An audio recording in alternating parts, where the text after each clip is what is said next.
Saudara-saudara, teks ini sebetulnya terkenal sekali ya, dikaitkan dengan fenomena pengajaran sesat pada akhir zaman. Dan itu dalam surat Yohanes yang pertama, pasal 2 ayat 18 itu ditengarai tentang seorang antikristus yang akan datang. Seorang antikristus akan datang, berarti belum datang. Ayat ini ditulis oleh Rasul Yohanes ketika beliau dalam masa-masa tuanya berada di kota Efesus. Jadi itu ketika dia menghadapi banyak ajaran yang merongrong gereja. Namun di sini ada dua penekanan. Yang pertama, seorang antikristus. Berarti belum datang, akan datang. Tapi sekarang ini, artinya pada masa Rasul Yohanes, sudah banyak antikristus. Inilah tandanya bahwa ini adalah masa-masa yang akhir. Jadi ada dua antikristus di situ. Antikristus dalam bentuk tunggal, seorang antikristus yang akan datang. Tapi sejak zaman Rasul Yohanes itu sudah mulai ada antikristus yang sudah mengganggu pengajaran para rasul. Dan ayat berikutnya setelah ayat 19 menggunakan kata mereka. Berarti yang dimaksudkan mereka ini kan kata jamak kan, berarti antikristus tadi. Ya tidak secara khusus merujuk kepada antikristus yang akan datang, yaitu antikristus besar itu. Nah kita selama ini di gereja kan, khususnya di gereja-gereja karismatik itu kan takut sekali dengan angka 666 ya kan. Yang ditekankan itu yang eskatologi itu. Sampai kemudian dulu ada ulang tahun Metro TV yang ke-6 itu tuliskan 6 melingkar-lingkar, katanya itu antikristus sudah datang, padahal bukan itu. Kita lupa bahwa sesungguhnya yang real terjadi, karena ini yang sedang terjadi sejak zaman para rasul, itu adalah gangguan para antikristus. Dan itu nampak dari fenomena pengajaran sesat. Nah pertanyaannya, pengajaran sesat apa yang diawali pada sejarah gereja? Satu. Kedua, apa ciri-ciri antikristus itu secara etimologis, asal-usul kalimatnya, dan secara teologis kira-kira seperti apa bentuk penyesatannya itu. Dari rangkaian ajaran sesat di abad 2 awal ini, abad ketiga, abad keempat, nanti kemudian gereja melakukan konsili. Konsili itu sebetulnya juga memberantas ajaran-ajaran sesat itu. Konsili yang pertama dilakukan gereja-gereja sebelum perpecahan, itu konsili Nisea. Ketika gereja diganggu oleh ajaran Arius yang menyangkal keilahian dan ketuhanan Yesus. Itu tahun 325. Lalu muncul lagi konsili Oikomenes yang kedua, tahun 387. Membahas ajaran tentang Allah Tritunggal. Lalu muncul lagi ketika pribadi Kristus diperdebatkan. Maka gereja tiba pada kesimpulan, Kristus itu sepenuhnya Allah sebagai firman Allah dan sepenuhnya manusia. Ketika dia turun ke dunia menjadi putranya Bunda Maria, muncullah konsili Efesus yang waktu itu menghadapi ajaran Nestorius. Ajaran itu muncul ya kemudian dari tahun 341. Lalu masih ada yang berikutnya lagi, peristiwa Kalsedon dan seterusnya, 451 sampai gereja modern. Jadi artinya jauh-jauh hari Rasul Yohanes sudah memberikan sinyal bahwa pada masanya itu sudah mulai muncul penyesatan. Nah, lalu cirinya apa sekarang? Pertama kita lihat secara etimologis ya, dalam ulasan gramatikal eksegesi itu adalah kata dagala. Jadi antikristus itu bahasa Yunani. Itu sebenarnya terjemahan dari bahasa Aramaik. Bahasa Aram itu bahasa yang dipakai Tuhan Yesus sehari-hari. Itu Mesiha Dagala. Jadi Mesiha itu bahasa Ibraninya Ha-Masiah. Di bahasa Aram untuk kata sandang tetap itu di belakang. Jadi Masiha artinya the Mesiah atau Ha-Masiah. Kalau bahasa Ibrani kata sandang tetap itu di depan, kalau bahasa Aramaik kata sandang tetap di belakang. Jadi Mesih ditambahi A, jadi Mesiha itu artinya Hamasiah, Al-Masih. Lalu Dagala itu artinya ada dua. Kalau kita membaca di dalam Matius 24 ayat 24, di situ diterjemahkan dengan pseudo Kristos.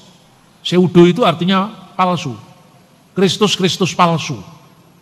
Tetapi dalam 1 Yohanes pasal 2 itu diterjemahkan anti Kristus. Jadi anti itu melawan. Makanya ciri anti Kristus itu memalsu atau meniru sekaligus melawan. Nah, mari kita cari sendiri. Kira-kira kekuatan besar apa di dunia ini yang meniru kekristenan sekaligus memalsu kekristenan. Nah, banyak orang-orang Protestan yang menerima warisan konflik abad lalu. Antikris itu Katolik gitu, tidak ada hubungannya. Wong Katolik itu sepanjang zaman memuliakan Tuhan Yesus. Soal terjadi perbedaan penafsiran itu kan tidak mengganggu ajaran utamanya. Katolik ditolak tapi kelompok-kelompok bidat-bidat baru malah diterima. Bener nggak? Ini yang sering muncul, makanya saya itu kalau ngomong itu kadang-kadang ya vulgar itu, supaya tidak ada dusta di antara kita. Ya kan? Jelas itu antikristus itu cirinya melawan sekaligus memalsu. Nah, kita bisa meneliti itu.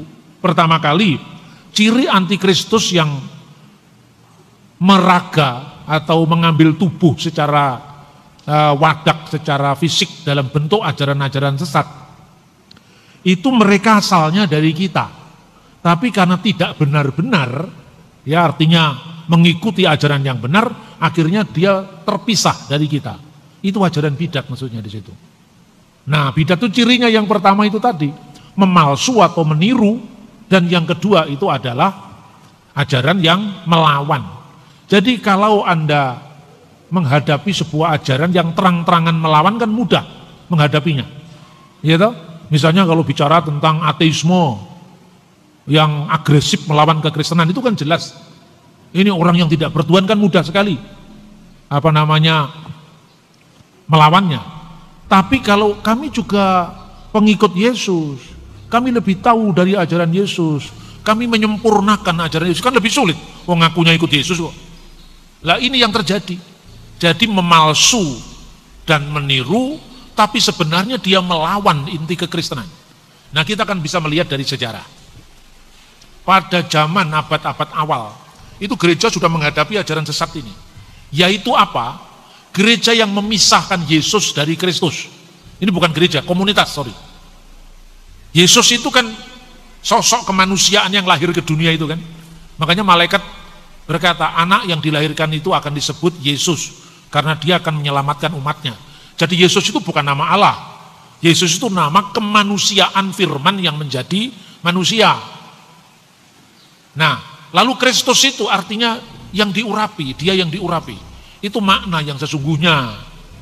Karena yang memaknai itu orang Yahudi, maka setiap raja yang diurapi Tuhan namanya Masiah. Masiah itu yang diurapi dengan minyak.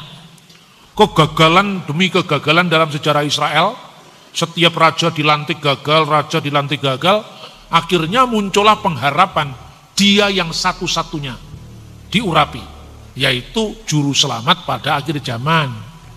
Makanya dari Masiah, artinya yang diurapi, lalu mereka menunggu Hamasiah, satu-satunya yang diurapi sebagai juru selamat. Kira-kira seperti itu munculnya kata Masiah itu. Tapi oleh orang Gnostik itu ajaran sesat yang tidak bisa diverifikasi ajarannya itu benarnya dari mana, subjektif sekali.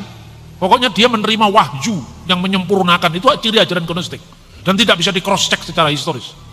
Gnostik itu muncul sejak abad pertama akhir, dan yang menghadapi itu Rasul Yohanes. Makanya perhatikan, banyak rasul yang meninggal sebelumnya. Matius wafat sebagai martir, Markus wafat sebagai martir. Padahal Markus tidak lebih tua daripada Yohanes. Dia mati duluan tahun 68 Masehi di Mesir. Tapi Yohanes itu sampai umur 96 tahun nggak mati-mati. Rupanya Tuhan masih punya urusan dengan dia, disuruh menuntaskan ajaran-ajaran sesat. Jadi kira-kira nanti termasuk saya usianya panjang. Karena tugasnya juga untuk memberantas mereka-mereka yang suka memutar balikkan Alkitab itu kan. Itu Yohanes meninggal di Efesus tahun 96. Dan sebelum dia meninggal itu dia menghadapi ajaran sesat ini. Salah satunya perwujudan ajaran itu dilakukan oleh orang yang bernama Kerintos, bukan Korintus. Kalau Korintus nama kota, Kerintos itu mengajarkan begini, tidak selamanya Yesus itu Kristus. Jadi Kristus itu dipahami sebagai roh besar yang tinggal pada Yesus yang kelihatan itu. Lah roh itu kadang-kadang datang, kadang-kadang pergi. Gitu. Ajarannya memang aneh-aneh itu. Kapan dia datang? Ketika Yesus dibaptis. Kapan dia pergi? Ketika Yesus disalib. Makanya kemudian ada kaitannya dengan itu, kita baca di Yohanes pasal 5. Yohanes pasal 5. Ayat 6. Inilah dia yang telah datang melalui air dan darah, yaitu Yesus Kristus, bukan saja dengan air, tetapi dengan air dan dengan darah. Rohlah yang memberi kesaksian karena roh adalah kebenaran. Jadi jelas di sini ya, datang dengan air dan datang dengan darah. Apa artinya datang dengan air? Pada saat dia dibaptis. Engkaulah anakku pada hari ini, aku berkenan kepadamu. Engkaulah anakku yang kuasihi kepadamu lah aku berkenan. Jadi saat itu katanya kaum Gnostik, roh itu datang memasuki Yesus di dunia. Ketika Yesus disalib, roh itu pergi lagi. Makanya model kristologi sesat yang saya namakan kristologi teh celup inilah Yohanes menulis pasal ini, pasal 5 ayat 1. Di ajaran ini meresahkan gereja. Maka dia mengatakan, Yohanes mengatakan, Yesus itu tidak hanya menjadi Kristus saat dia dibaptiskan, lalu dipermaklumkan dari surga, engkaulah anakku yang kukasihi kepadamu lah aku berkenan. Tetapi juga ketika Yesus mati, itu karya yang utuh. Yesus selama-lamanya adalah Kristus. Itu yang pertama. Yang kedua, ajaran yang kedua, dari kelompok yang sama ini, dia menyangkal Yesus itu tidak sepenuhnya jadi manusia. Jadi Yesus itu hanya tampaknya manusia, tapi dia tidak benar-benar menjadi manusia. Itulah yang kemudian direaksi oleh Yohanes pasal 4 mulai dari ayat 1. Saudara-saudara yang terkasih, janganlah percaya kepada setiap roh, tapi ujilah roh-roh itu apakah mereka berasal dari Allah, sebab banyak nabi-nabi palsu bermunculan di dunia. Dengan demikian kamu mengenal roh Allah, setiap roh yang mengaku bahwa Yesus Kristus telah datang sebagai manusia berasal dari Allah.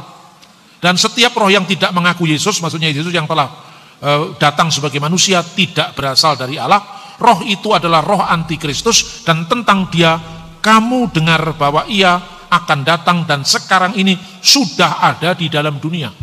Jadi penyesatan terbesar itu terjadi pada akhir zaman dengan kedatangan antikristus yang tunggal tadi. Tetapi fenomena itu sudah mulai dari abad ke abad. Nah, itulah kemudian kalau kita runut dalam sejarah gereja, itu kita tidak salah persepsi lagi. Jadi kalau Korintus itu ajarannya belum terlampau istilahnya terang-terangan, Marcion ini sangat terang-terangan. Marcion ini penerusnya Korintus.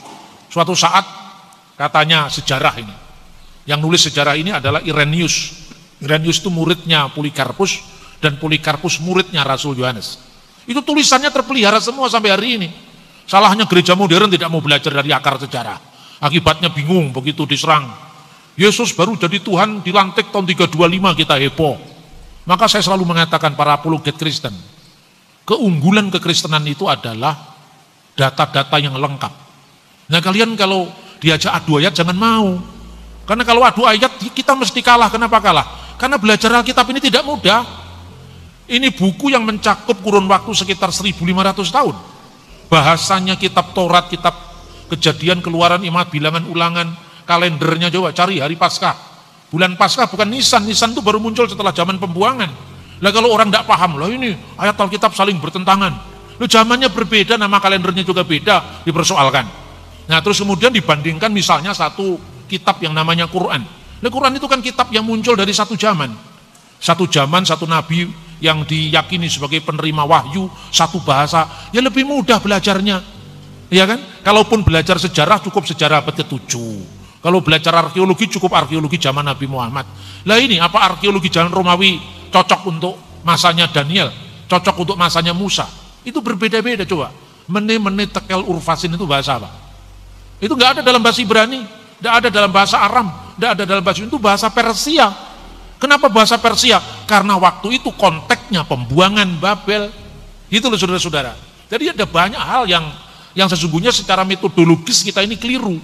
Keliru dalam apa? Meladeni orang-orang yang sok usil ngurusi agama orang.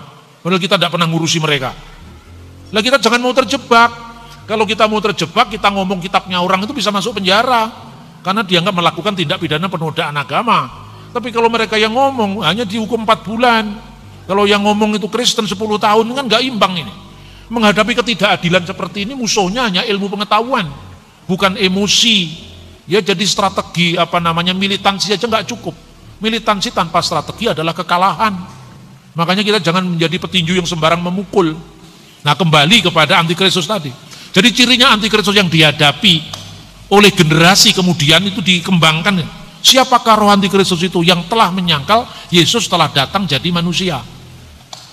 Ya, berarti itu ajaran apa itu? Gini loh kira-kira kalau ngomong lebih dalam lagi ya.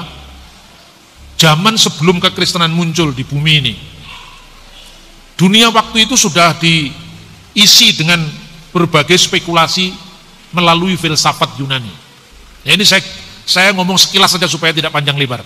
Karena ini terkait dengan ketuhanan Yesus yang katanya mengambil alih filsafat Yunani, ketuhanan Yesus yang katanya pagan. Rata-rata orang yang mau begitu juga nggak ngerti filsafat, nggak ngerti teologi, nggak ngerti sejarah lagi. Jadi kalau sekedar otak-atik ayat ngapain kita harus ngomong agama orang? Ya, jadi ada 2 filsafat yang ekstrim bertentangan satu sama lain.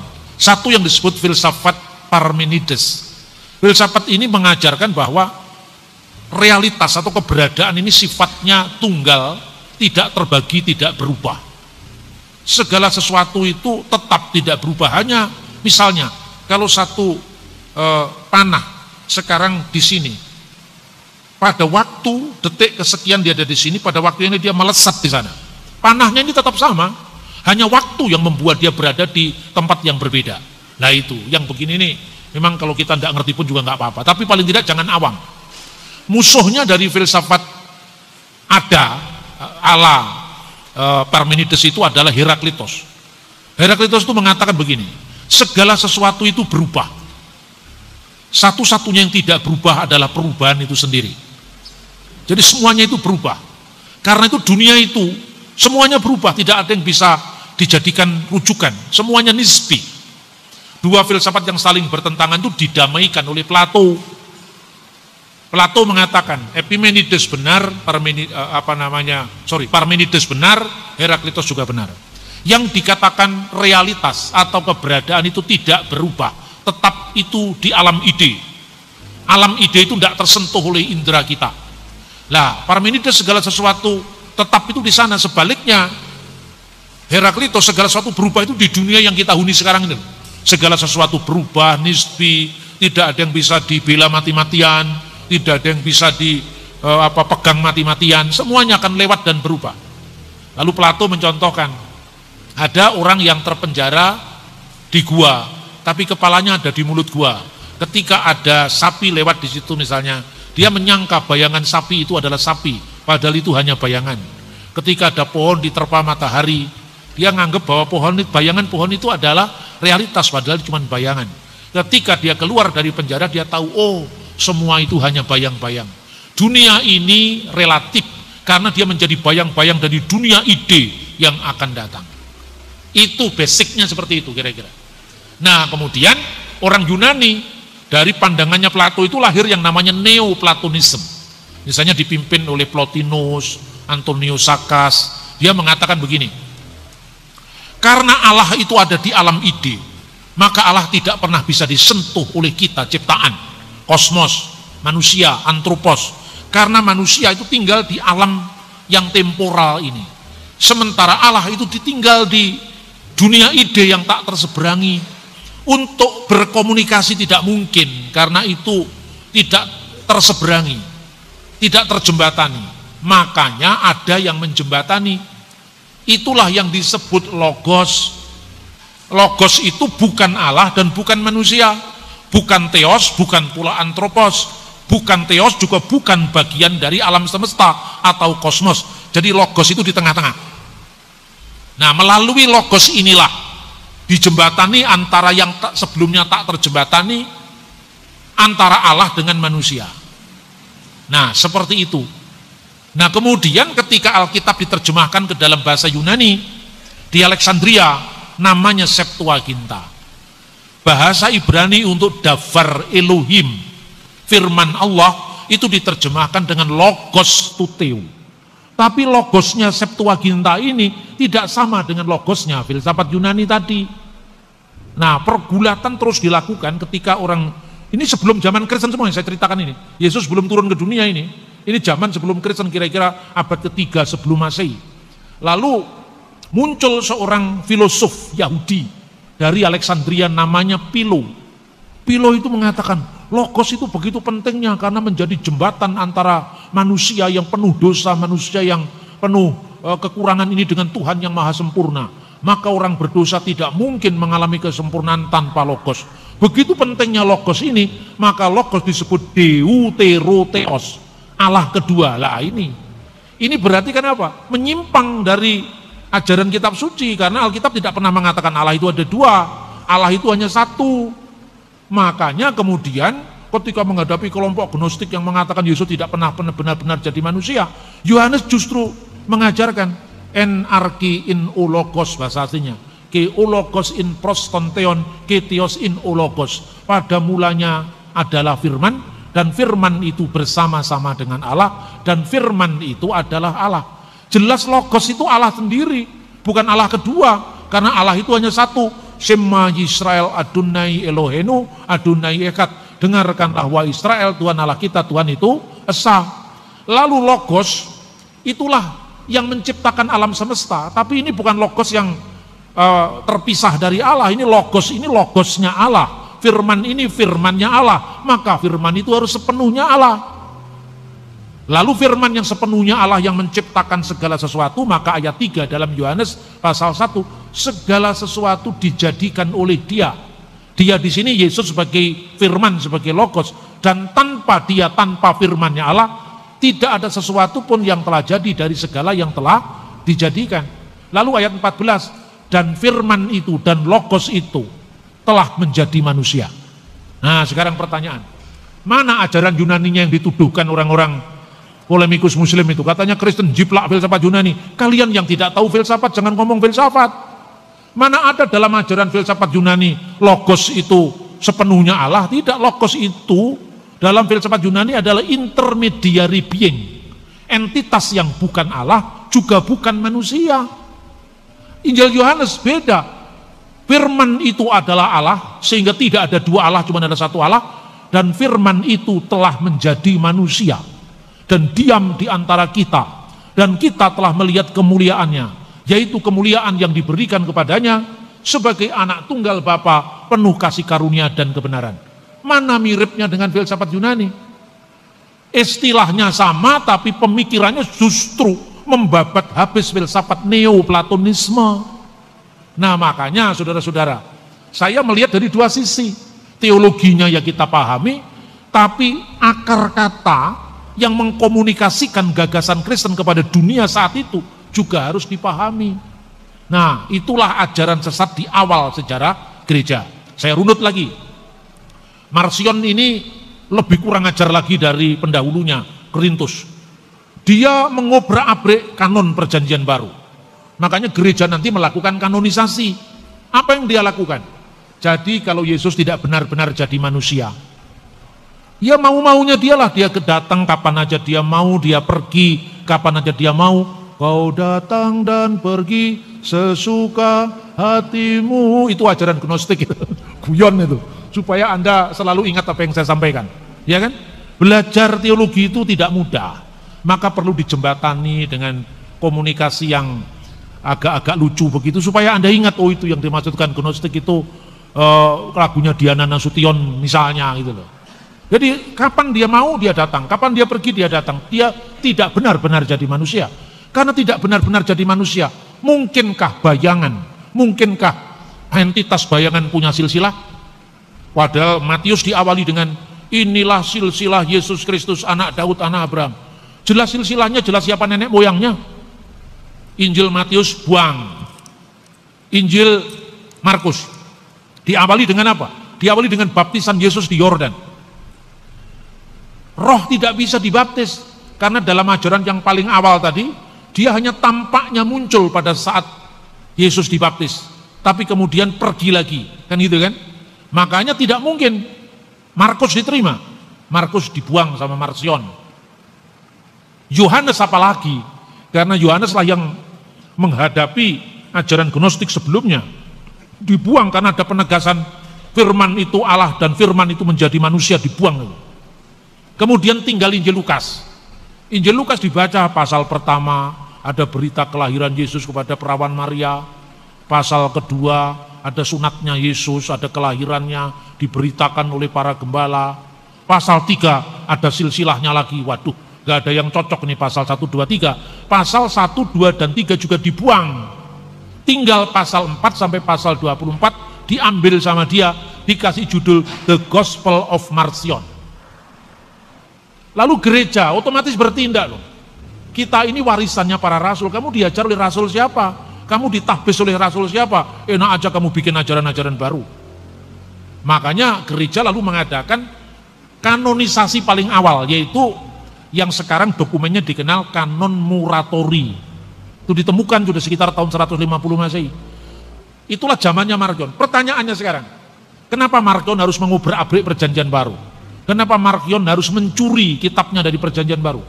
Karena tidak ada kitab lain yang berbicara tentang Yesus kecuali perjanjian baru. Lalu bagaimana dengan Injil Maria Magdalena, dengan Injil Petrus, dengan perbuatan Yohanes, dengan kisah Rasul Paulus? Itu kan juga Injil, itu dikasih nama Injil tapi bukan Injil. Karena itu munculnya baru abad ketiga, abad kedua akhir. Injil Yudas itu abad kedua akhir, apalah abad ketiga. Karena seandainya sudah ada Injil Filipus, Injil Maria Magdalena yang katanya Yesus itu suaminya Maria Magdalena, yang kemudian diviralkan lewat film Da Vinci Code dan film banyak film-filmnya itu, The Last Tomb of Jesus Christ misalnya, Simon Jacobici misalnya. Kalau benar, kenapa harus mengambil perjanjian baru pada generasi paling awal Marcion? Kenapa tidak langsung ngambil Injil Thomas? Kenapa tidak langsung ngambil Injil Barnabas? Karena Barnabas baru muncul abad 16 paling akhir itu. Jadi di sepanjang sejarah ini pemalsuan demi pemalsuan Injil terus berlangsung. Inilah yang diantisipasi oleh Rasul Yohanes. Dan ciri zaman akhir itu diawali dari penyesatan terhadap ajaran yang meniru gereja sekaligus melawan gereja. Jadi itu zamannya Marcion. Setelah Marcion wafat, mati, para rasul, murid-muridnya para rasul juga sudah mati semua, tinggal generasi keempat, generasi kelima. Maka di situ mereka lebih liar lagi, karena apa? Saksi mata kan sudah tidak ada. Jadi dia bikin acara sendiri, dia bikin komunitas sendiri, dia bikin Injil sendiri, lalu dikasih nama Injil itu dengan nama-nama para rasul. Makanya muncul Injil Thomas yang katanya Yesus membuat mujizat dari tanah dibentuk seperti burung merpati, lalu ditiup menjadi burung sungguh-sungguh. Itu dari abad keempat. Injil Tufuliah atau The Arabic Gospel of Infancy, itu dari abad kelima, aslinya dari bahasa Aramaik, yang mengatakan Yesus ketika masih bayi, digendong ibunya Bunda Maria, dia sudah bisa bicara. Itu dari abad kelima, teks Arabnya dari abad ketujuh. Ya, semuanya ini hasil pemalsuan dari abad-abad kemudian yang tidak memiliki kesinambungan sejarah dari abad pertama. Itu zamannya Marcion. Lalu setelah Marcion muncul lagi ajaran baru, namanya ajaran Basilides. Basilides itu mengatakan begini, dia tinggal di Alexandria. Karena Yesus itu tidak benar-benar jadi manusia, mungkinkah bayangan bisa disalibkan? Tidak mungkin. Kalau gitu harus kita cari gantinya, siapa yang disalib mengganti Yesus. Dia ngarang-ngarang sendiri. Basilides itu mengajarkan bahwa siapa yang hadir pada saat Yesus disalibkan itu? Oh, Simon dari Kirene. Maka kita bikin aja teori. Yang disalibkan bukan Yesus, karena Yesus itu tidak bisa disalib, karena sesuatu yang sifatnya tidak real, tidak benar-benar jadi manusia, tidak mungkin disalib. Maka yang disalib adalah Simon orang Kirene yang wajahnya diserupakan dengan Yesus. Itu abad ketiga, di Alexandria. Kemudian abad keempat muncul lagi namanya Kisah Rasul Yohanes. Jadi dia mengarang cerita ketika ketika Yesus disalibkan itu, sebenarnya yang disalib, yang diarak ke kayu salib ke Golgota dengan memikul salib itu bayangan saja, bayangannya Yesus. Tapi Yesus sejati itu ada di Bukit Zaitun sambil memandangi orang-orang yang mengarak bayangan yang tidak jelas tadi. Lalu di situ disaksikan oleh muridnya yang bernama Yohanes, John the Apostle, Yohanes sang rasul. Kemudian dikatakan, Yohanes, kamu lihat Yohanes, kamu lihat John, apa yang ada di sana? Ya guru, mereka mencambuki engkau, mereka memahkotai engkau dengan duri. Kamu perhatikan sungguh-sungguh, itu saya apa bukan? Ya lihat, loh, ternyata hanya bayangan. Lalu dia penasaran, Yesus di mana kalau gitu? Aku yang asli ada di sini, itu bukan aku. Itu hanya bayangan yang mereka salib itu. Lalu mereka lihat Yesus, dipegang tangannya seperti daging. Itu sebetulnya jiplakan dari kisah Injil Yohanes tentang Thomas yang menyaksikan bekas paku di tangannya itu loh. Ketika diraba tangannya mirip dengan daging, tapi begitu dia lihat kakinya tidak menyentuh tanah. Ajaran model kayak begini inilah yang menjadi tantangan gereja mula-mula. Lalu dia pegang lagi tangannya Yesus, oh seperti kapas ternyata. Jadi berubah-berubah karena Yesus itu datang pergi semau dia. Itulah ajaran gnostik. Karena ajaran itu meningkat lebih parah lagi, Yesus tidak benar-benar real jadi manusia, hanya tampaknya manusia, serupa dengan manusia, maka disebut doketisme. Berasal dari bahasa Yunani dokein, yang artinya tampaknya, kelihatannya, serupa dengannya. Itu abad ketiga. Abad keempat mulai muncul lagi seorang presbiter, seorang pendeta, namanya Arius. Arius ini juga tidak bebas sama sekali dari filsafat Yunani ini. Dia mengatakan anak Allah itu lebih rendah dari Bapa. Kenapa dia mengatakan begitu?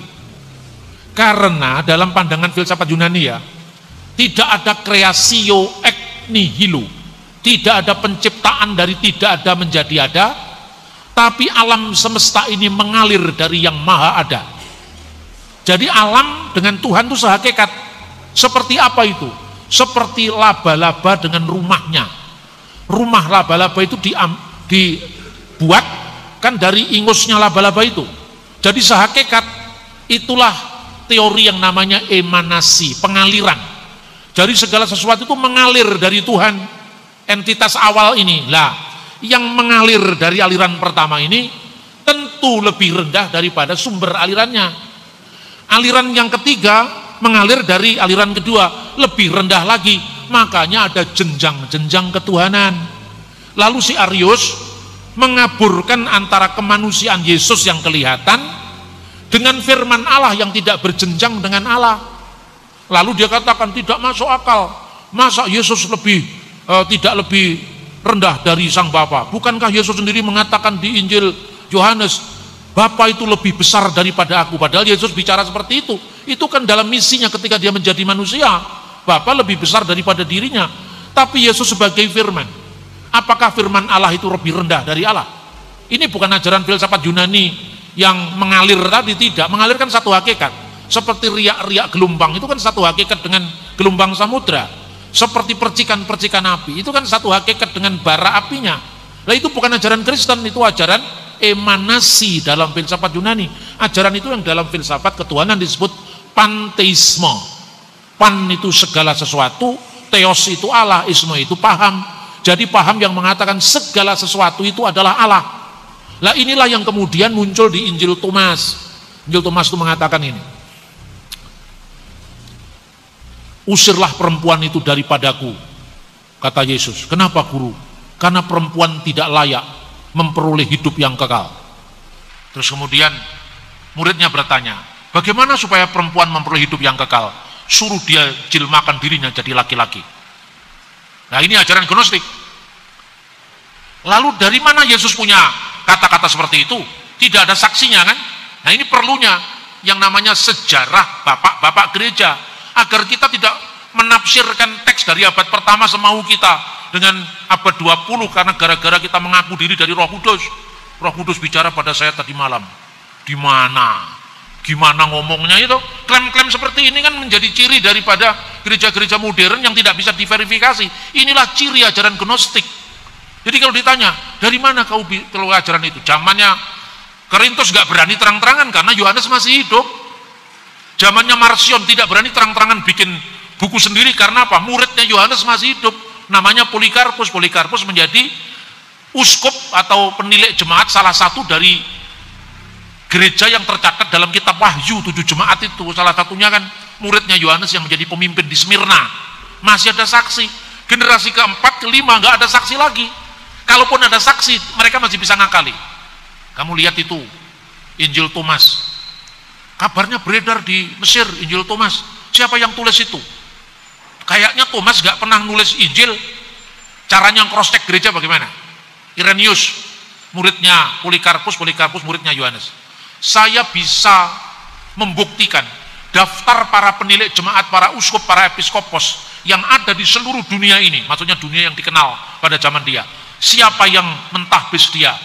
Rasul siapa hubungannya? Tidak pernah ada ajaran semacam seperti itu. Coba, katanya siapa yang mengarang itu? Yohanes, Thomas.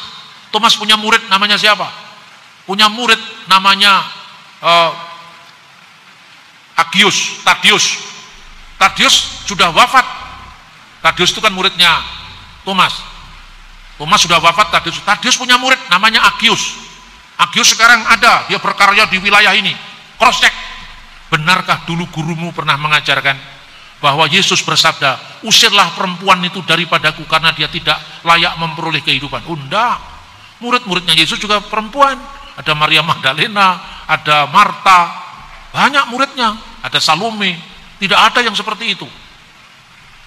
Caranya gimana untuk menghindari cross check seperti kan sebetulnya saksi-saksi secara kronologis kan masih bisa hidup. Masih hidup waktu itu. Caranya gimana?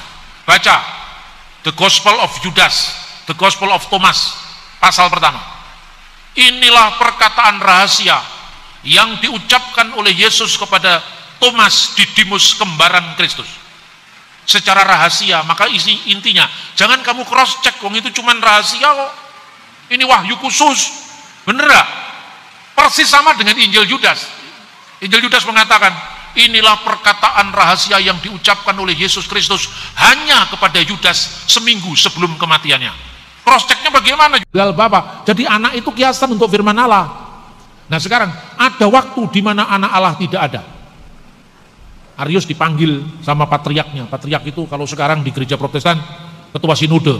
Jadi panggil, kenapa kamu ajaran yang aneh-aneh? Diajak debat itu ketua sinodenya. Sudah dilarang-larang, ini kamu bertentangan dengan ajaran para rasul. Dia malah menunjukkan diri sosok yang teraniaya. Lalu dia diberi waktu, kamu boleh mengkoreksi pendapatmu. Lalu para uskup di wilayah Alexandria, kumpullah 100 orang uskup dari berbagai macam wilayah gereja, kumpul di Alexandria untuk mendiskusikan yang benar Arius atau gereja. Jadi semua itu ada prosesnya, bukan tiba-tiba aja Konstantin memaksakan ketuhanan Yesus itu ajaran tidak bermutu. Kayak gitu kok ya ada orang Kristen yang terpengaruh. Sudah bacaannya kurang, refleksinya kurang kritis, mainnya kurang jauh, tapi PD-nya luar biasa kan. Kelompok ini kan PD-nya luar biasa. Nantang-nantang debat orang, bacaannya cuman ya nggak bisa membedakan sumber primer, sumber sekunder, apalagi tersier. Hanya dikatakan ini ada dokumennya. Ini dokumen dari tahun berapa, bahasanya apa? Alkitab terjemahan Melayu dari abad ke-17 dipertentangkan dengan Alkitab TB tahun 74. Ya mesti aja bahasa itu berubah. Yang berubah itu adalah bahasanya, makanya Alkitab itu butuh revisi. Yang direvisi kan bukan pesan teks aslinya. Saya berikan contoh yang sering saya berikan. Berikanlah tumpangan sesamamu dengan percuma. Bahasa Melayu tahun 60-an percuma itu artinya cuma-cuma. Tapi kalau sekarang kata itu dipertahankan di Alkitab terjemahan lama, percumalah kita beri tumpangan, kan begitu. Berubah, maknanya berubah. Kenapa di Alkitab terjemahan terbaru kata korban pakai huruf O itu diganti U? Karena kurban dalam bahasa dulu itu sama dengan korban. Korban di bait Allah, korban persembahan, korban ukupan, korban penebus salah, korban penebus dosa. Itu tulisannya korban. Sekarang dibedakan dalam bahasa Indonesia antara korban dan kurban. Kalau kurban itu kurban persembahan di bait Allah, korban buah sulung, korban bakaran. Tapi kalau sekarang korban perkosaan, korban pelecehan, korban penipuan. Lah ini kalau Alkitabnya tidak diganti dengan bahasa yang bisa dipahami oleh generasi baru, ya akhirnya kan kacau maknanya. Jadi orang salah paham lagi mengatakan, firman Tuhan kok setiap saat direvisi. Yang direvisi itu terjemahannya, Dul. Firman Tuhan gak direvisi aslinya. Gini aja tidak ngerti-ngerti atau sengaja tidak mau mengerti. Iya kan? Contoh yang lain, ya, kata perkara. Kata perkara kalau zaman dulu itu artinya suatu hal, perihal. Selidiki, nyatakan segala perkara. Tapi perkara sekarang ini artinya bergeser kasus. Kasus perdata, kasus pidana. Masa Tuhan suruh menyelidiki kasus? Makanya terjemahan Alkitab perlu direvisi. Ingat ya, terjemahannya yang direvisi, teks aslinya tetap sama. Nah itu loh saudara-saudara, kadang-kadang ini mesti dikomunikasikan. Kalau tidak dikomunikasikan, kita akan bisa lost generation, generasi kita. Saya sering melakukan pelatihan-pelatihan seperti ini agar khotbah-khotbah di gereja sudah cukup, tapi ringankan beban dari para pendeta itu dengan melahirkan pelayanan kaum awam.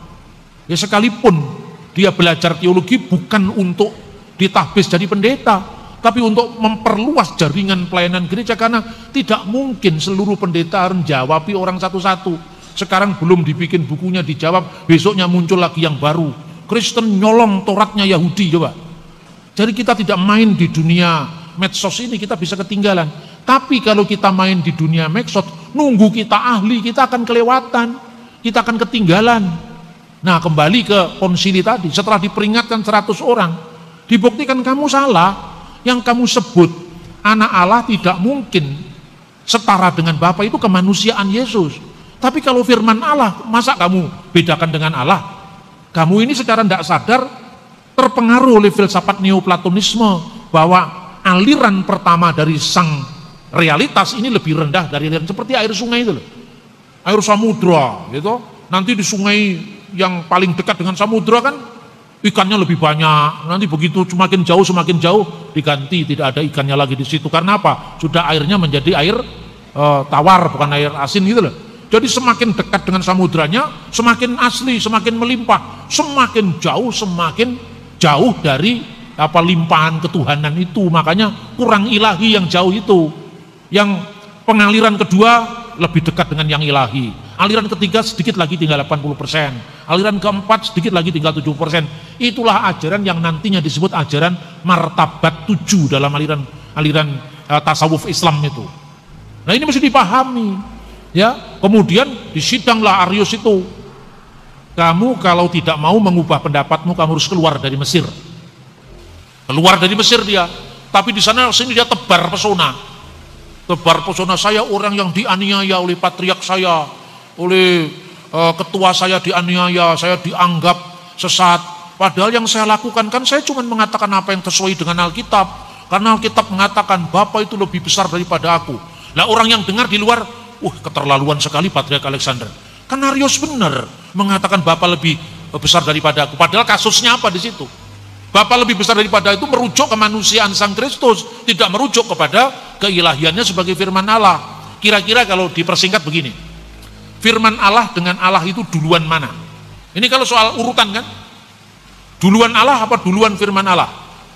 Nah, kalau dijawab duluan Allah, berarti Allah eksistensinya sudah ada, firmannya Allah belum ada.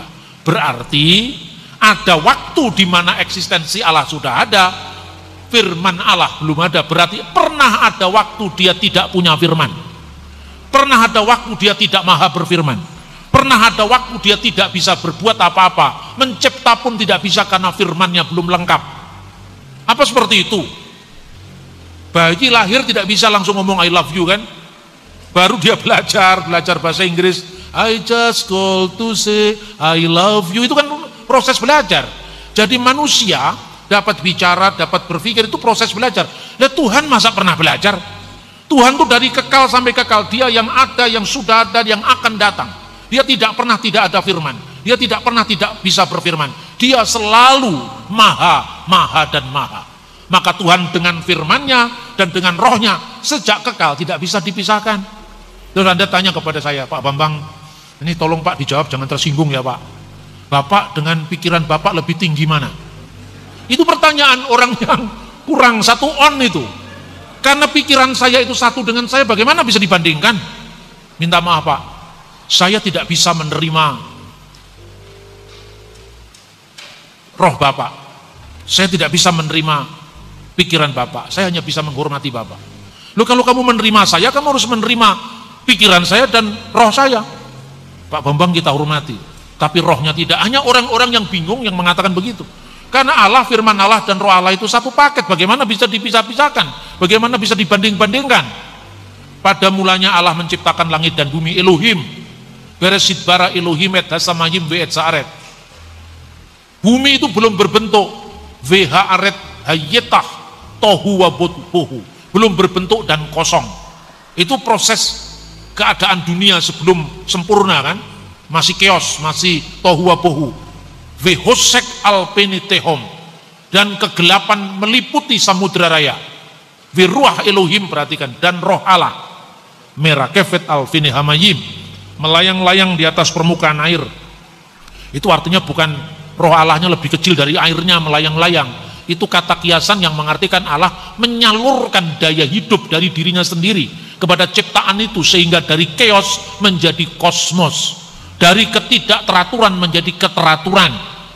Bumi bergerak pada orbitnya masing-masing, matahari, bulan, bintang. Itu maknanya Tuhan memberikan keteraturan lewat rohnya yang tertib itu. Makanya dari chaos menjadi kosmos. Berfirmanlah Allah, wa yomer Elohim yehior wa yehior, jadilah terang, maka terang itu jadi. Jadi diciptakan lewat firman-Nya. Lah kalau firman pernah tidak ada, dengan apa Allah menciptakan firman-Nya? Nah itu kira-kira seperti itu. Maka kemudian gereja bersidang, muncullah draft pengakuan iman, draftnya. Tapi waktu itu Konstantin dari perjalanan dari Makedonia menuju ke Alexandria, dia kecewa berat ketika mendengar perdebatan antara Arius dengan patriarknya itu. Sedianya saya ingin mengunjungi kota Alexandria, tapi begitu kabar yang tidak penting itu terdengar di telinga saya, aku membatalkannya walaupun sudah menempuh separuh perjalanan darinya. Jadi Konstantin tidak punya peran penting dalam konsili seperti yang diceritakan film Da Vinci Code itu. Konstantin itu terbukti manusia politik. Manusia politik itu lihat angin. Kalau anginnya menguntungkan dia, dia ikut. Kalau tidak, dia tidak ikut. Makanya hati-hati, jangan sampai 5 tahunan gereja dijadikan mekanisme 5 tahunan. Gereja harus punya dasar yang kuat.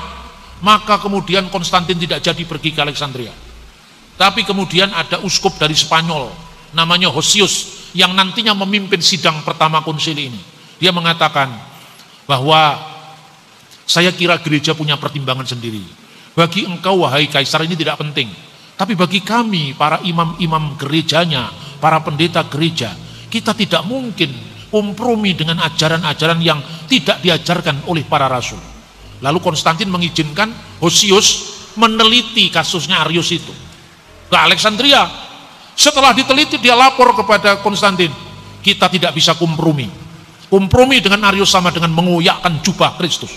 Lalu Konstantin mengizinkan, kalau gitu selesaikan persoalan teologi itu, tapi kalau bisa jangan mengganggu keseimbangan situasi kekaisaran. Oke, siap. Sebelum konsili itu kan tahun 318, diperlukan waktu 7 tahun sampai konsili itu. Kalau Konstantin aktornya konsili seperti yang orang-orang sombong itu mengatakan, Yesus kan baru dilantik jadi Tuhan di konsili Nisea, masa Tuhan kok dilantik umatnya? Benar apa tidak? Yang orang-orang yang ngomong begitu itu. Pelajarilah sejarah dari sumber primer, baca itu langsung, Historia Ecclesiastica, karya Socrates Scholastikus yang hidup pada masa yang sama. Baca tulisannya Eusebius dari Kaisarea dengan sejarah gerejanya. Jangan membaca kutipan dari kutipan. Lalu kutipan dari kutipan, itu mahasiswa saya sering saya marahi. Kamu tahu dari mana kesimpulan ini? Dari buku Pak. Buku apa? Runtut pijar sejarah gereja. Itu kan sumber sekunder itu. Kutipan yang dikutip oleh Tony Land ini kamu cross check dengan sumber aslinya. Baru saya oke, kalau enggak oke itu. Masa mau jadi sarjana sumbernya kutipan dari kutipan? Akibatnya kamu nggak bisa jawab. Kalau nanti ditanya, Yesus kok dilantik? Oh, itu kan seperti itu kan kurang ajar. Memang ya kurang diajar persoalannya. Kurang makan buku, kurang makan literasi. Nah, terus kemudian pada prakonsili, masih ada prakonsili loh saudara-saudara. Di kota Antioquia. Di kota Antioquia itu, karena hasil Arius tadi kan tebar pesona kemana-mana. Gambar Allah, ya, yang cahaya kemuliaan Allah kan sama dengan apa yang saya sampaikan. Yang terlebih dulu dari segala sesuatu. Nah itu kan ada ayatnya di Kolose. Gambar Allah yang terlebih dulu dari segala ciptaan. Tapi dia punya makna berbeda dengan maknanya Rasul Paulus. Yang sulung itu dimaknai sebagai ciptaan mula-mula. Sementara yang sulung dalam pemahaman Rasul Paulus dan para rasul yang lain, yang sulung itu tidak harus anak pertama. Hak kesulungan bisa diperebutkan. Ayo sekarang, kan yang sulung Esau, kenapa Yakub? Karena kesulungan dalam budaya Israel tidak hanya sulung sebagai anak yang lahir pertama, tapi hak kesulungan itu hak untuk memimpin mezbah keluarga, hak untuk menerima berkat orang tua, dan hak untuk menerima warisan 2 kali lipat. Esau hanya memahami menerima warisan 2 kali lipat. Kalau sekarang saya jual juga nanti akan selesai. Dia tidak menghormati berkat rohani, pemimpin mezbah keluarga dan mendapatkan berkat dari orang tua. Maka kesulungan tidak harus berarti urutan waktu. Ini salahnya saksi Yehova. Maka yang sulung dipahami, Yesus itu kan anak pertama kita, adik-adiknya. Pangkatmu apa kamu jadi adiknya Yesus itu? Benar apa tidak? Ini konteks yang seperti ini sebetulnya bisa dikatakan ini orang-orang awam yang mengajar di mana-mana begitu pedenya. Dan jemaat awam itu tertarik karena kepedean dia itu, bukan karena isinya gitu loh. Makanya diadakan sidang prakonsili di Antioquia. Wah, heboh dunia saat itu karena apa? Sejarawan gereja yang sangat terkenal yang namanya Eusebius dari Kaisarea membela Arius. Gara-gara itu tadi, Arius salahnya di mana? Dia cuma mengatakan yang sulung dari segala ciptaan. Tapi tafsirannya yang beda kan?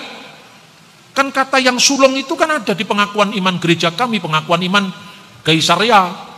Jadi sebelum gereja punya pengakuan iman panjang, Syahadat Nikea Konstantinopel, setiap gereja itu punya pengakuan iman masing-masing. Roma punya pengakuan iman rasuli yang kita baca tadi. Dengan pengakuan iman rasuli kan kita belum tahu apa-apa. Dan akan anaknya yang tunggal, Yesus Kristus Tuhan kita. Yesus asalnya dari mana? Cuma dikatakan anaknya yang tunggal Tuhan kita kan? Kalau di pengakuan iman panjang kan jelas. Yang diperanakkan dari Bapa sebelum segala abad. Karena firman itu keluar dari Sang Bapa. Allah dari Allah, terang dari terang, Allah yang sejati dari yang sejati. Artinya apa? Karena apa? Tidak mungkin aliran dari Allah itu lebih rendah dari Allah. Karena ini bukan ajaran Neoplatonisme, itu untuk mengajari ajaran sesat yang dilakukan oleh bidat Origenes waktu itu. Nah kemudian dikatakan Allah dari Allah, terang dari terang, Allah sejati dari sejati, dilahirkan, tidak diciptakan atau tidak dibuat, ya, tidak dijadikan. Kenapa? Yesus dilahirkan, sebelum lahir dia sudah ada di mana? Dalam diri Allah. Makanya dikatakan Abraham melihat hariku dan dia akan melihatnya, dia akan bersuka cita. Umurmu belum sampai 50 tahun. Bagaimana kamu mengatakan itu seperti itu? Yang berumur belum 50 tahun itu kan kemanusiaannya. Tapi Yesus sebagai firman yang in the beginning was the word and the word was with God and the word was God, sudah ada sebelum segala sesuatu. Karena olehnya segala sesuatu dijadikan, alam semesta ini segala sesuatu dijadikan oleh dia, dan tanpa dia tidak ada sesuatu yang jadi dari segala yang telah dijadikan. Makanya orang itu sembarang aja menuduh, mengatakan Tritunggal Kristen itu mirip dengan Dewa Krishna. Dewa Krishna lahir dari seorang perawan. Mana ada literatur Hindu yang mengatakan Dewa Krishna lahir dari seorang perawan? Itu karangannya orang bule yang langsung Anda percaya. Kan orang bule kan tidak mengerti Ramayana, tidak mengerti Mahabharata. Saya orang Jawa sejak kecil nonton itu. Jadi saya ngerti ibunya Krishna namanya siapa, lahir wajar, tidak ada lahir dari perawan. Begitu bukunya ditulis oleh orang barat, kita langsung percaya. Dikutip begitu saja. Mitos-mitos tentang kelahiran dari seorang perawan. Dewa Krishna, Dewa Mitra. Saya itu, saudara-saudara, saya kan mengajar teologi agama-agama. Jadi saya paham betul pemujaan terhadap Siwa, pemujaan terhadap Krishna. Bahkan kadang-kadang saya menyanyikannya tanpa berat hati karena nadanya indah-indah. Krishna Krishna Hare Hare, Hare Krishna Krishna Krishna Krishna Hare Hare, Hare Rama Rama Rama Hare Hare. Itu India. Saya nyanyi begitu, saya paham ajaran Krishna, saya membaca Bhagavad Gita. Saya punya Bhagavad Gita dalam bahasa Sanskrit yang sering dikutip Bung Karno itu. Karmani wadikarasti mapalesu kedacana, berjuanglah tanpa menghitung untung ruginya bagimu. Bung Karno membaca Bhagavad Gita dari suami Vivekananda. Saya punya coretan-coretan tangan Bung Karno yang dibaca itu, saya punya bukunya. Tapi Bung Karno kan tidak sampai bisa nembang India. Saya lacak ke India, saya nembangnya bisa. Karmani wadikarasti mapalesu kadacana. Orang India kan gitu. Sanam demanam. Jadi kalau ngomong India, ngomong Krishna, jangan cerita ke saya lah. Saya mulai dari versi pewayangan Jawa, Bali saya pelajari. Jadi Krishna tidak lahir dari seorang perawan. Krishna itu anak ke-8 dari bapaknya namanya Basudewa, ibunya namanya Dewaki. Kakak-kakaknya yang jumlahnya 6 orang dibunuh oleh raksasa Kangsa. Untuk melindungi itu maka lahirlah anak berikutnya yang kulitnya bule namanya Balaram atau Baladewa. Balaram itu janinnya dipindahkan kepada wanita lain yang namanya Rohini dari ibunya. Setelah itu Krishna dikandung secara wajar, dilahirkan di persembunyiannya sampai lahirnya Krishna.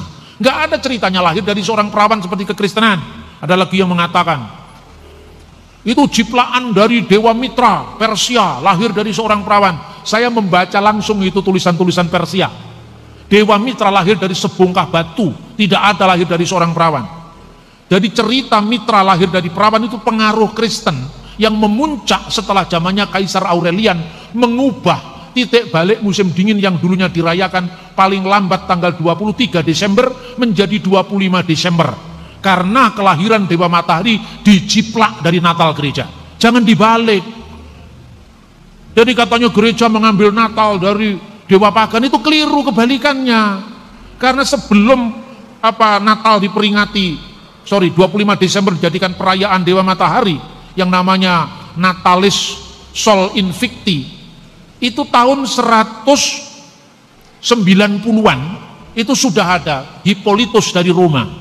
Hippolytus itu nulis bukunya yang berjudul komentar-komentar kitab Daniel. Dia mengatakan di situ, kapankah Yesus itu dilahirkan? Dia mengatakan egeneto pro octo kalandon Januarion. Yesus dilahirkan 8 hari sebelum 1 Januari. Kenapa 8 hari sebelum 1 Januari? Karena tahun baru Kristen dihitung sejak sunatnya Yesus. Karena orang Yahudi dihitung hari ke-8. Nah, sebelum hari ke-8, 8 hari mundur ke belakang 25 Desember. Itu sudah ada dalam dokumen sebelum Dewa Matahari dirayakan. Ini akibatnya kalau kita tidak melacak sumber-sumber primer. Karena Natal 25 Desember itu baru dipersoalkan oleh Paul Ernest Jablonski. Tahun kira-kira 1800 sekian abad 19 itu. Kenapa kita begitu percaya? Tapi karena ada hal yang belum kita bereskan. Semangat Protestan yang anti Katolik itu tidak boleh ada lagi. Karena munculnya pendapat ini hanya karena supaya beda dengan Katolik. Akibatnya kita tidak bisa mengendalikan lagi munculnya sekte-sekte baru yang sekarang justru menjadi batu sandungan bagi orang luar untuk menerima kekristenan. Nah itu saudara-saudara, Arius akhirnya menghebohkan dunia purba waktu itu. Tahun 318 sampai kemudian tahun 325 itu awalnya dia lakukan di wilayah yang namanya Antioquia. Lalu 3 orang ini setelah semua mengakui draft pengakuan iman tanda tangan, tapi 3 orang ini termasuk Eusebius dari Kaisarea masih diberi kesempatan untuk meluruskan pemahamannya, tentu lewat diskusi-diskusi teologis di sebuah konsili yang akan diadakan ya di kota Ankara. Ankara itu sampai Turki sekarang masih ada. Tapi ternyata konsili itu tidak diadakan di kota Ankara, tapi diadakan di kota Nikea. Kenapa? Karena Konstantin yang keberatan. Saya tidak mau konsili diadakan di Ankara. Kenapa? Karena uskupnya kota Ankara itu terkenal anti Arius. Saya ingin gereja fair, adil. Jadi dengarkan pula yang anti Arius, dengarkan pula yang membela Arius. Karena kalau itu anti Arius pasti konsili akan digiring untuk mengutuk Arius. Oke. Kalau gitu silakan konsili diadakan di Nisea, itu kota musim panasnya Kaisar Konstantin. Jadi biasanya kalau dia musim panas itu karena terlalu panas, dia ke kota Nisea itu, karena di situ kotanya sejuk. Karena perjalanan dari pusat Konstantinopel, ya ibu kota Konstantinopel sekarang namanya Istanbul, menuju ke Nisea, ini tidak ada jalur umum kira-kira kalau sekarang begitu. Kendaraan umum, kereta-kereta, karavan umum itu tidak ada. Kereta komersial. Karena itu para delegasi yang jumlahnya 318 orang ini dijemput oleh kereta keagungan Kaisar. Nah, lalu dipelintir lagi sejarahnya. Lihat, para pendeta dikumpulkan supaya satu suara menuhankan Yesus. Mereka dijemput dengan kereta-kereta keagungan Kaisar. Saya kalau ditanya begitu saya buat guyonan. Kamu tahu nggak Nisea itu bukan jalur umum, maka tidak ada bis malam ke sana. Tidak ada kereta di sana, maka yang ada kereta-keretanya Kaisar. Tapi itu dipolitisir demikian rupa seolah-olah Konstantin itu otak besar di balik ketuhanan Yesus gitu. Padahal ketuhanan Yesus itu bukan diciptakan oleh gereja, itu ajaran semula, ajaran paling awal. Jadi Yesus disebut Allah itu karena apa? Karena dia firman Allah yang kekal. Tidak mungkin ya firman itu bukan Allah, karena kalau firman bukan Allah, pertanyaannya sekarang, Allah menciptakan segala sesuatu dengan apa? Dengan firman, Pak. Allah menciptakan dengan firman-Nya. Yesus diciptakan apa tidak? Diciptakan, Pak. Siapa yang menciptakan Yesus? Ya Allah. Dan Allah menciptakan bagaimana? Cukup berfirman loh. Yesus di sini siapa? Firman Allah. Firman-Nya belum diciptakan, masa menciptakan? Dengan firman-Nya Allah menciptakan, firman mana? Maka karena firman Allah itu melaluinya Allah mencipta, maka firman pasti bukan ciptaan. Itulah makanya gereja mengatakan Allah dari Allah, terang dari terang, Allah sejati dari Allah sejati, dilahirkan tidak diciptakan. Karena olehnya segala sesuatu diciptakan. Nah, baru kemudian Roh Kudus tidak lebih sulit. Karena apa? Roh Kudus kan tidak berbentuk manusia, tidak pernah menjadi manusia. Jadi artinya ya Roh Kudus itu roh yang ada dalam diri Allah, selesai kan? Tapi karena Yesus itu firman, selain sebagai firman Allah yang kekal, dia menjadi manusia. Maka bagaimana hubungan antara kemanusiaan Yesus dengan keilahiannya sebagai firman Allah? Itulah yang dibahas pada konsili-konsili berikutnya, termasuk Efesus, termasuk Kalsedon. Di mana Yesus pernah mengaku diri Allah? Ya jangan kamu tuntut, akulah Allah, sembahlah aku. Jokowi pun juga tidak mengatakan, akulah Presiden Republik Indonesia, hormatilah aku sebelum aku diganti Pak Prabowo. Juga tidak pernah ada. Tapi ketika Thomas melihat bukti kebangkitannya, dia menyeru, ya Tuhanku dan Allahku. Yesus menerima penyembahan itu. Itu saya kira yang bisa sampaikan. Terima kasih.